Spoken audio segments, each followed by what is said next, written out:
Ayon pa sa pinagmula ng impormasyon, ang GKN Global Media Public Company Limited, na kung saan ang may-ari ng Miss Universe organization, has filed for bankruptcy noong Miyerkules. It was revealed today it will undergo asset sales and financial rehabilitation. Bakit nalugi ang GKN Company? Alam naman natin, ito ay nasa pamamalakad ni Anjak Rahutotip. Baka ibebenta ang Miss Universe organization dahil sa pagkalugi ng kampanya.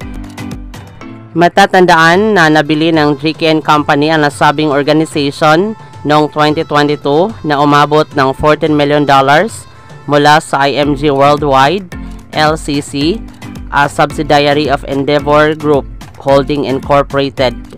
Hindi pa matagal sa GKN ang Miss Universe organization. Bakit agad nalugi ito? Ano ang masasabi niyo tungkol dito?